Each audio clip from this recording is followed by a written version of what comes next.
Ya, kalau sudah namanya emosi, mata terang pun jadi gelap, sayang pun jadi benci.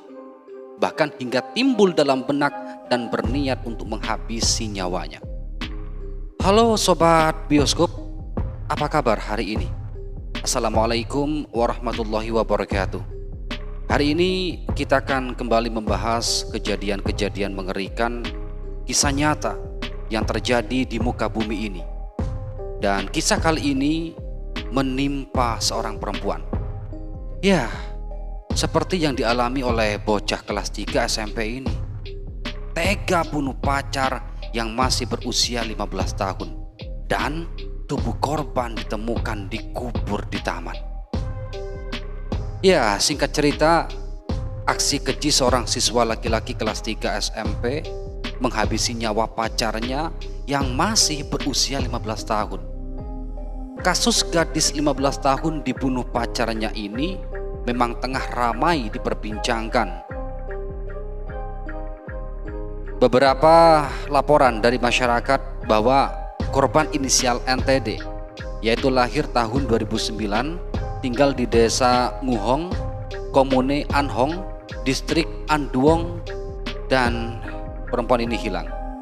Korban sempat pergi bersama pacarnya dan tak kembali ke rumah. Sang pacar berinisial LVT, lahir 2009, tinggal di desa Lesang, Komune Anhong.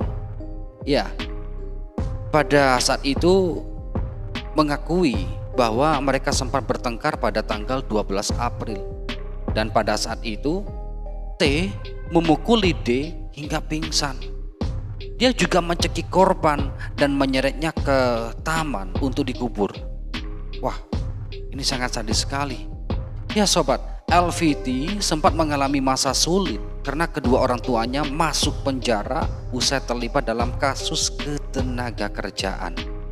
Singkat cerita, saat kasus tersebut terjadi, T masih duduk di bangku SD dan tinggal bersama neneknya. Lalu sobat, lantas kira-kira hukuman apa yang akan diterima si pelaku? Menilai kasus ini, Dr. Dang Van Jong, Kepala Kantor Hukum Jinpap, Asosiasi Pengacara Hanoi, menyatakan pendapatnya ini adalah kasus pembunuhan yang sangat serius dengan tanda-tanda kejahatan. Sehingga lembaga badan investigasi akan mengadili kasus pidana tersebut. Mengadili terdakwa dan tersangka untuk dipertimbangkan dan dijelaskan, serta ditangani menurut ketentuan peraturan perundang-undangan.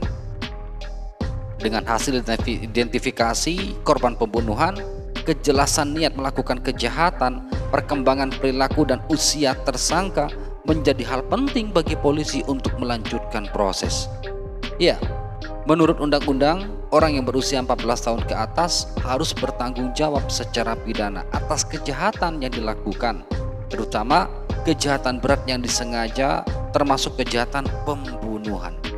Berdasarkan keterangan pihak penyidik, tersangka masih duduk di bangku kelas 3 SMP dan masih berusia 14 tahun. Sehingga ya cukup umur untuk bertanggung jawab secara pidana.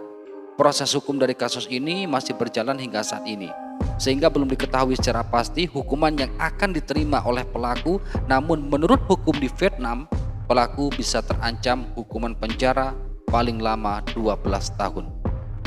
Baik sobat, kira-kira apa yang didapat pelajaran bagi kita dalam kejadian di atas? Silakan cantumkan komentar Anda di bawah. Terima kasih. Selamat beraktivitas. Assalamualaikum warahmatullahi wabarakatuh.